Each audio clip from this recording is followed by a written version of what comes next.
पंकज नागर, ज्योतिष एक विज्ञान। નમસ્કાર દર્શક મિત્રો, જ્યોતિષ એક વિજ્ઞાન કાર્યક્રમમાં હું અશોક મોદી અને મારી સાથે જ્યોતિષ ગુરુ ડોક્ટર પંકજભાઈ નાગર આપનું સ્વાગત કરીએ છીએ અને આપ નિહાળી રહ્યા છો અમારા જીટીપીએલ ગુજરાતીની વિશેષ રજૂઆત કાર્યક્રમ જ્યોતિષ એક વિજ્ઞાનમાં. પંકજભાઈ, આપનું સ્વાગત છે. નમસ્કાર અશોકભાઈ અને નમસ્કાર મારા વહાલા દર્શક મિત્રો. હર હંમેશની જેમ જ્યોતિષ એક વિજ્ઞાનની અદ્ભુત યાત્રામાં અવનવી જ્ઞાનની વાનગીઓ 56 ભોગના થાળમાં રાજભોગ તરીકે તમને પીરસતા અહીં સુધી પહોંચ્યા છીએ. આજે એક નવો થાળ, એક નવી પ્રસાદી, જેને અમે જ્ઞાન પ્રસાદી કહીશું, એ તમારી સમક્ષ મૂકવા જઈ રહ્યા છીએ. આ બધું આપણે વિનંતી કરવી પડશે અશોકભાઈને, કારણ કે અહીં જે આ રૂમની અંદર, અમારા રેકોર્ડિંગ રૂમની અંદર ચોક્કસ વ્યક્તિઓ દ્વારા મારી ચોક્કસ કારકિર્દીનું ઘડતર થતું હોય છે. હું ગમે તેટલી સારી વાત કરી શકું, જ્ઞાન પીરસી શકું, પરંતુ આમાં એને કહેવાય ને ચમકતી થાળી અમારી અશોકભાઈ હોય, પછી એનો તડકાટ અમારા શૈલેષ દાન હોય, પછી સરસ મજાની અંદર ગોઠવણી બધી જે કહેવાય એ અમારા બીજા કેમેરામેન મિત્ર જોશીભાઈ હોય, અને આ બધાની અંદર જમવા માટે હલવાળું જોઈએ ને એ અમારા પ્રવીણભાઈ હોય. આવ આગળ વધીએ. બિલકુલ પંકજભાઈ.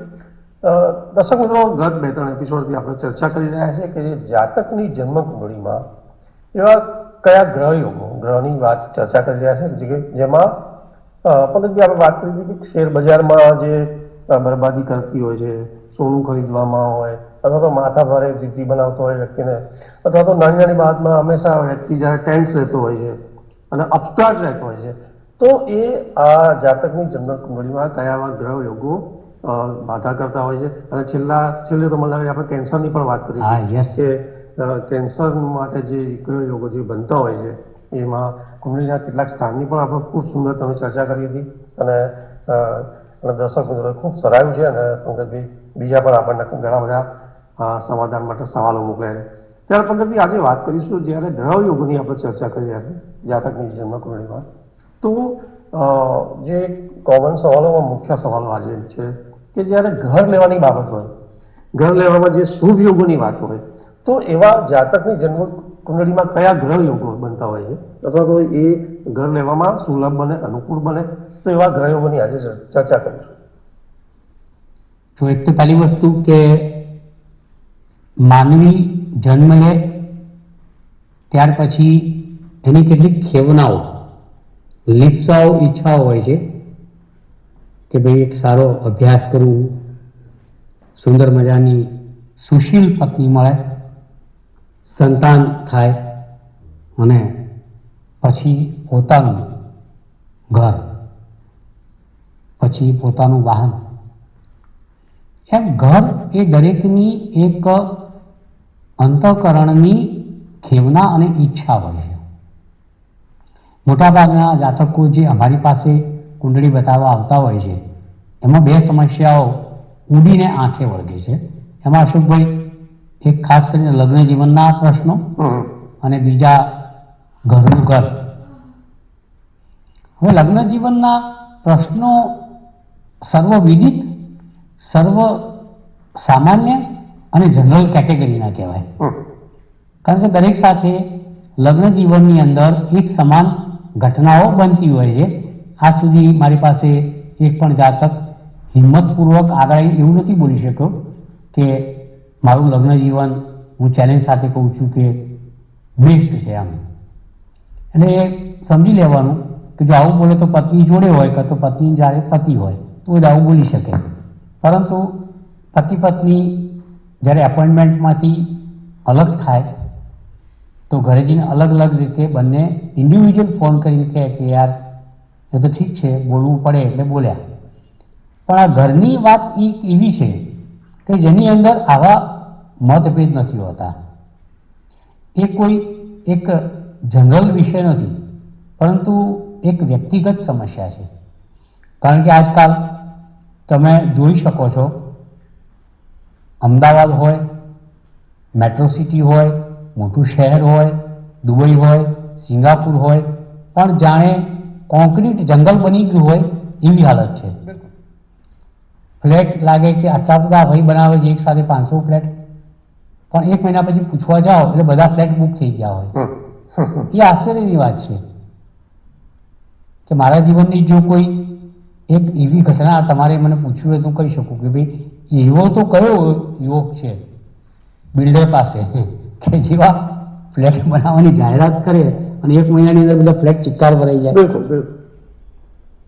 તો આ ઘર, હું આપણે ઘરની વાત ઉપર આવીએ કે પોતાનું એટલે સ્વગૃહ તમારા નસીબમાં છે કે નહીં? સ્વગૃહ માટે કયા પ્રકારના યોગ જોઈએ, એમાં કુંડળીમાં કેવા ગ્રહો બેઠા હોય, ક્રૂર ગ્રહો, શુભ ગ્રહો, પણ પોતાનું સ્વગૃહ. અહીંયા આપણે સૌપ્રથમ અશોકભાઈ એક કામ કરીશું કે આપણા GTPLના સ્ક્રીન ઉપર, ટીવીના સ્ક્રીન ઉપર આપણે એક કુંડળી ડિસ્પ્લે કરીશું. આ કુંડળી મેષ લગ્નની અને એકો ઉપર એકડો હોય, બરોબર છે? એટલે સામાન્ય રીતે મેષ લગ્ન એક નૈસર્ગિક લગ્ન છે અને ઘર માટે આપણે જોવું પડે જન્મ કુંડળીનું ચતુર્થ સ્થાન, ચોથું. એમાં બેઠેલા ગ્રહો તમારા પોતાના સ્વગૃહ, પોતાની માલિકીના ઘર માટેના સંકેત, સંદેશ, શુભત્વ આપે છે. તો એ જે કુંડળી ટીવી સ્ક્રીન પર ડિસ્પ્લે થઈ રહી છે એમાં યુ કેન સી, તમે જોઈ શકો છો કે લગ્ન એટલે કે કુંડળી ઉપર સૌથી ઉપરના સ્થાનમાં, દેહ સ્થાનમાં, લગ્ન સ્થાનમાં, જેને જન્મ લગ્ન કહેવામાં આવે છે, એમાં એકો લખ્યું છે એટલે એને આપણે મેષ લગ્ન કહીશું. હવે આ કુંડળીમાં તમે જોઈ શકો છો કે આ કુંડળીમાં 4 નંબરના અંક આગળ અગર તો કુંડળીના ચતુર્થ સ્થાનની અંદર ચંદ્ર ગુરુનો ગજ કેસરી યોગ છે. અહીં હજુ વધારે સમજીએ આને. વળી પાછી કુંડળીના દર્શન તમે કરો તો એ કુંડળીની અંદર બીજા સ્થાનની અંદર, માફ કરજો, ત્રીજા સ્થાનની અંદર સૂર્ય અને બુધની યુતિ છે. યુ કેન સી મેષ લગ્નની કુંડળી છે, ત્રીજા સ્થાનની અંદર મિથુનના બુધ અને સૂર્ય છે, અંક 3 આગળ, અને ચતુર્થ સ્થાન જેને આપણે મકાનનું સ્થાન કહીશું, જમીનનું સ્થાન કહીશું, એ સ્થાનની અંદર ચંદ્ર ગુરુની યુતિ કે જેને ગજ કેસરી યોગ કહીશું. હવે આ કુંડળીની ખાસિયત અને વિશેષતાનો વિચાર કરીએ. આમાં અશોકભાઈ શું છે કે એક તો ચતુર્થ સ્થાન એ આપણું ઘરનું સુખ સ્થાન થયું, જમીન અને ઘરનું સુખ સ્થાન થયું કે તમારા નસીબમાં ખરેખર પોતાનું મકાન કે બંગલો, ફ્લેટ, જે બી તમારી ઓકાત અને તાકાત પ્રમાણે હશે કે નહીં. આ કુંડળીમાં ગજ કેસરી યોગ થાય છે મહત્વનું નથી, પરંતુ તમે જોઈ શકો ધ્યાનપૂર્વક કે જ્યાં ચંદ્ર અને ગુરુ ચતુર્થ સ્થાનમાં જ્યાં ભેગા થયા છે, એ ચતુર્થ સ્થાનની અંદર ચંદ્ર પોતાના સ્વગૃહની અંદર, it is from the on house, એટલે પોતાની સ્વ રાશિની અંદર, કર્ક રાશિની અંદર બિરાજમાન છે. હવે સાથે જે એસોસિએશન થયું છે ગુરુ, આ ગુરુ પણ કર્ક રાશિની અંદર, આ ગુરુ પણ કર્ક રાશિની અંદર એટલે કે ઉચ્ચનો ગુરુ, સ્વગૃહી ચંદ્ર, કેન્દ્ર સ્થાન, મકાનનું સ્થાન, સુખ સ્થાન, ચતુર્થ સ્થાન, જમીનનું સ્થાન અને એની અંદર ગજ કેસરી યોગનું સર્જન. એનો મતલબ થયો કે આ જાતક માટે પોતાનું ઘર લેવા માટેના શ્રેષ્ઠ યોગ છે, એમાં લેશ માત્ર શંકા કરી શકાય જ નહીં. બીજી વાત કે તમે આ કુંડળી ધ્યાનપૂર્વક જુઓ, એમાં ત્રીજા સ્થાનની અંદર સૂર્ય બુધની યુતિ પણ છે. પછી તમે આગળ જુઓ તો આખી કુંડળીનું નિરીક્ષણ તમે કરશો તો એક વસ્તુ ઉડીને તમને આંખે વળગશે કે સૂર્ય આ કુંડળીમાં મેષ લગ્નની કુંડળીમાં પંચમ ભાવનો સ્વામી થયો, એટલે પૂર્વજન્મના સંચિત કર્મના સ્થાનના માલિક તરીકે એ ત્રીજા સ્થાનના માલિક બુધ સાથે બેઠું છે. એનો મતલબ શું થયો કે આ જાતકની કુંડળીનું ચતુર્થ સ્થાન તો બળવાન છે જ, પણ સાથે સાથે એની આજુબાજુના જે સ્થાન છે એના માલિકો એટલે કે સૂર્ય અને બુધ પણ એક યુતિમાં સારી રાશિમાં બેસીને જોડાયેલા છે અને એના કારણે આ જાતક પોતાના ઘર માટે લેવા માટે બ્લેસ થયો છે એવું વિચારવું પડે તમારે. એ રીતના આ કુંડળી મેષ લગ્નની કુંડળી, તમે મને પ્રશ્ન પૂછ્યો કે પોતાનું સ્વગૃહ એટલે પોતાના ઘરનું ઘર એના માટે આ કુંડળી કેવી, તો મારો સિમ્પલ જવાબ એવો હોઈ શકે કે આ જે જાતકની કુંડળી મેં તમારા સ્ક્રીન ઉપર તમે જ્યાં જોઈ રહ્યા ત્યાં મૂકી છે ટીવીના સ્ક્રીન ઉપર, એના ઘરના ઘર માટેના યોગ બંગલાથી પણ વધારે સારા કહી શકાય. બિલકુલ. આ જાતક અશોકભાઈ પોતાના નામે જમીન પણ લઈ શકે છે, આ જાતક પોતાના નામે એકથી વધારે બંગલા પણ લઈ શકે છે અને આ જાતક એ મકાનની અંદર જઈ અને શુભત્વની પ્રાપ્તિ કરી શકે છે. આવા જાતકને બંગલાનું જે વાસ્તુ કહી શકાય એ કુદરતી રીતે સારું મળે, ખૂણાઓ વ્યવસ્થિત મળે, જેમ કે ઓટોમેટિકલી અગ્નિ ખૂણાની અંદર જ એને રસોઈ મળી જાય, ઈશાન ખૂણાની અંદર મંદિર મળી જાય ને આ ઘટનાઓ ઓટોમેટિકલી આકાર લે. એટલે એક આ મહત્વનો વિષય છે કે જો તમારી કુંડળીમાં ચતુર્થ સ્થાનની અંદર શુભ ગ્રહો હોય તો તમને શુભ મકાન મળે.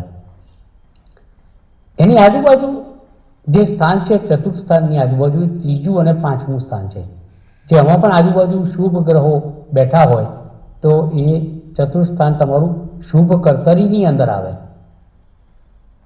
લાઈક આ કુંડળીમાં આપણે ચતુર્થ સ્થાનમાં ચંદ્ર અને ગુરુ તો અશોકભાઈ બતાવ્યા છે, પણ તરત જ 5 નંબરના સ્થાનમાં ધારો કે શુક્ર બેઠો હોય, બરાબર, અને 3 નંબરના સ્થાનની અંદર બુધ બેઠો હોય, તેનો મતલબ આ ચતુર્થ સ્થાન ઓટોમેટિકલી બ્લેસ થઈ જાય, એના આશીર્વાદ મળી જાય, એના પર કૃપા ઉતરી જાય. એવો જાતક જેમ કે પોતાની બારીમાંથી નજર કરે અને બહાર જાણે કાશ્મીરનો ગુલમર્ગનો બગીચો હોય, બિલકુલ, બારની બહાર નજર કરે અને જાણે સ્વિટ્ઝરલેન્ડ જેવું એક વાતાવરણ હોય, એ પ્રકારની આ કુંડળી અહીં બતાવેલી છે એ બની રહી છે. ચતુર્સ્થાનમાં ચંદ્ર હોય, બુધ હોય, ગુરુ હોય, શુક્ર હોય, નેપચ્યુન હોય, હર્ષલ હોય, તો તમામે તમામ ગ્રહ એક વાત સુનિશ્ચિત છે કે આ જાતક માટે પોતાનું ઘરનું ઘર લેવા માટે એક શ્રેષ્ઠ યોગ છે. એમાં લેશ માત્ર શંકા નથી. અન્ય પરિબળો અવશ્ય જોવા જોઈએ, પણ એ છેલ્લે આપણે પાછું વિચાર કરશું. બિલકુલ. આવો બીજો ક્વેશ્ચન. ચોક્કસ. પરંતુ પંકજભાઈ, તમે જે ઘર લેવાના પોતાના જે એક સપના હોય છે લોકોના, અને એમાં જે શુભ ગ્રહોની વાત હતી અને એમાં તમે મેષ લગ્નની કુંડળી દ્વારા જે કેટલા બધા શુભ ગ્રહોની યુતિ છે અને એ કેટલું બધું જબરદસ્ત પરિણામ આપે છે એની વાત કરી. પંકજભાઈ, અન્ય સવાલો તરફ જઈએ તો કોમન સવાલોમાં બીજા અન્ય સવાલો છે કે જાતકની જન્મ કુંડળીમાં એવા કયા ગ્રહ યોગો છે કે જે ઘરમાં અથવા તો જે બહાર વ્યવહારની વાત જે થતી હોય છે રોજિંદાની, કે એમાં છેતરપિંડી થતી હોય, યસ, કે એમને ક્યાંક ફ્રોડ થતા હોય અથવા તો કોઈને કોઈ જગ્યાએ લોકોને ક્યાંક અનએક્સપેક્ટેડ જે લોસીસ થતા હોય, તો એવા જાતકની જન્મ કુંડળીમાં કયા ગ્રહ યોગો જવાબદાર હોય છે કારણભૂત પિતા? તો જેમાં આપણે પોતાના ઘરનું ઘર સ્વગૃહ એના યોગની એક સુંદર મજાની ચર્ચા થોડીક વાર પહેલા કરી. હવે આપણું નિજ કર્તવ્ય છે જે આપણી નીતિમાં આવે છે કે ભાઈ આપણો દર્શક મકાન લેતી વખતે છેતરાય એના સાવધાનીના ભાગરૂપે પણ આપણે એમને ગાઈડ કરવા જોઈએ. ફરીથી આપણે અશોકભાઈ શું કરશું કે ટીવી ઉપર એક બીજી કુંડલી મૂકી દઈએ. મેષ લગ્નની જ રાખીશું આપણે. તો દર્શક મિત્રો, મેષ લગ્નની જ કુંડલી હું આપને બતાવી રહ્યો છું. આ મેષ લગ્નની કુંડલીમાં ચતુર્થ સ્થાન એમનું એમ જ જે 4 નંબરની રાશિ બતાવી છે એ ઘરનું સ્થાન છે, એ બદલાતું નથી. એ જ મકાનનું, બંગલાનું, ઘરનું, જમીનનું સ્થાન જ કહેવાય. પરંતુ આ કુંડળીની અંદર એક ફેરફાર છે. એટલા માટે ફેરફાર છે કારણ કે છેતરપિંડી છે. એટલા માટે ફેરફાર છે કે અહીંયા જે તે બિલ્ડર તમારા પૈસા લઈને અદ્રશ્ય થઈ જાય, મિસ્ટર ઇન્ડિયાની જેમ ફરાર થઈ જાય એવા યોગ છે. એટલા માટે છે કે પૈસા ભર્યા પછી ખબર પડે કે જમીનના કેટલાક દસ્તાવેજોની અંદર છેતરપિંડી થઈ. એક જ જમીન 10 માણસના નામે દસ્તાવેજ થાય, પૂરતા એમાં એનઓસી 7/12ના ઉતારાના અભાવ હોય, બધું સારું હોય, પરંતુ બિલ્ડરની નીતિ, એનો ભાવ અને મનમાં કોઈ મેલો ભાવ હોય, તેને મેલાફાઈડ ઇન્ટેન્શન કહેવામાં આવે છે કે ભાઈ લોકોના પૈસા ભેગા કરી અને રફુ ચક્કર થઈ જવું. એવી જો કોઈ કુંડળી હોય તે આ કુંડળી છે. મેં ડિસ્પ્લે કરેલી જ છે તમારા ટીવી સ્ક્રીન ઉપર, તમે જોઈ શકો છો. મેષ લગ્ન છે અને ચતુર્થ સ્થાનની અંદર, મકાનના સ્થાનની અંદર શનિ રાહુ બિરાજમાન છે. બરાબર, યુ કેન સી શનિ રાહુ બિરાજમાન છે. બીજી વસ્તુ આ કુંડળીની અગત્યની વાત એ છે કે અહીંયા ચતુર્થ ભાવનો સ્વામી ચંદ્ર એ અષ્ટમ ભાવની અંદર, મૃત્યુ સ્થાનની અંદર બિરાજમાન છે અને એ પણ વૃશ્ચિક રાશિમાં, વિછુડામાં પોતાની નીચ રાશિમાં. એટલે અશોકભાઈ અહીં થયું શું સમજવાની કોશિશ કરીએ કે મેષ લગ્નની નૈસર્ગિક કુંડળી છે. ચતુર્થ ભાવ મકાન, બંગલો, જમીનનું છે. એમાં શનિ રાહુનો શાપિત યોગ સ્થિત છે, બેઠો છે. શનિ રાહુના મિલન એટલે મેં આજ સુધી એવી કુંડળી જોઈ જ નથી જેની કુંડળીમાં શનિ રાહુ હોય એ ફરિયાદ લઈને ના આવ્યો હોય. અહીંયા મકાનના સ્થાનમાં, ચતુર્થ સ્થાનમાં શનિ રાહુનો શાપિત યોગ બહુ ખરાબ રીતે સ્થિત છે. એમાં કર્ક રાશિમાં, કર્ક રાશિમાં રાહુ અતિ નેગેટિવ શક્તિઓ સાથે બળવાન બને. બરાબર, કારણ કેન્સર કહે એને. અને શનિ ત્યાં શું બને? આ ભયાનકમાં ભયાનક શાપિત યોગ મેં અહીંયા બતાવ્યો છે આપણા દર્શક મિત્રો. બરાબર. થાય શું આમાં? વિચારો આપણો દર્શક જિંદગીની, મહેનતની, પરિશ્રમની, પ્રમાણિકતાની કમાણી લઈને પોટલું વાળીને બિલ્ડરને આપે અને 6-12 મહિને ખબર પડે કે ભાઈ તમને રાતા પાણીએ નવડાવ્યા છે, તો એનાથી મોટો આઘાત આપણા માટે એક પણ હોઈ શકે નહીં. બિચારા લોકો આપઘાત કરતા હોય છે. ચોક્કસ.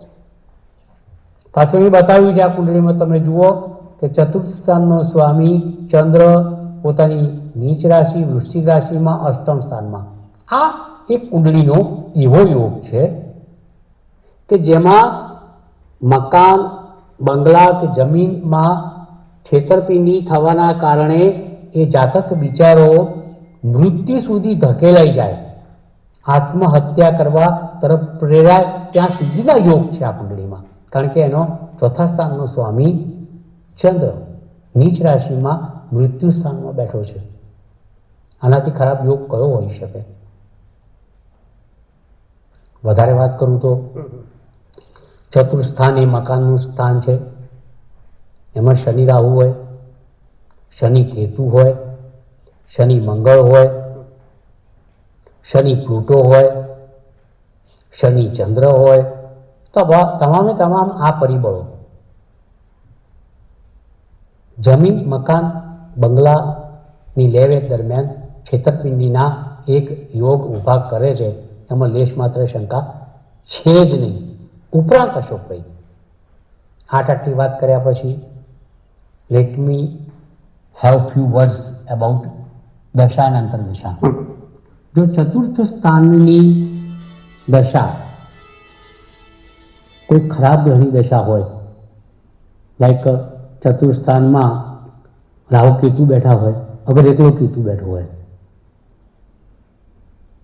અગર રાહુ અને સામે કેતુ આવી જાય ઓટોમેટિકલી, અને આ બાજુ ચતુર્થ સ્થાનમાં કેતુ આવે, સામે રાહુ આવી જાય, આ બેની કોઈ દશા ચાલતી હોય, વિષોત્તરી દશા, ત્યાં શનિ રાહુ બેઠા હોય એની દશા અંતરદશા ચાલતી હોય, ત્યાં શનિ કેતુ બેઠા હોય, શનિ કે કેતુની મહાદશા કે અંતરદશા ચાલતી હોય, તોય કંઈક નાનો સરખો પ્રોબ્લેમ કે આવી શકે, છેતરપિંડીના પૂર્ણ યોગ ઊભા થઈ શકે છે, એમાં લેશ માત્ર શંકા નથી. બીજી અનેક બાબતો આપણે જોવી પડતી હોય છે, માત્ર એક બાબતો પર આપણે આધારિત રહી શકતા નથી. આજે આપણે આ શોની અંદર તમારા પોતાના ઘરની વાત કરી અને તમારા પોતાના ઘરમાંથી બેઘર બનવાની વાત પણ કરી. એ બંને યોગ કેવા હોય એની સુપેર એક ચર્ચા કરી છે, અને હજુ પણ આ વાતને લઈને આપણે આગળ વધીશું. ક્યારે મકાન લેવાય ન લેવાય, અને મકાન લેતી વખતે કયું ગોચર, શુભ અશુભ ગ્રહોની સ્થિતિ, પ્રોગ્રેસ ગ્રહોની સ્થિતિ, એનો પણ આપણે ટૂંક સમયમાં જ વિચાર કરીએ છીએ. આવો મળીએ.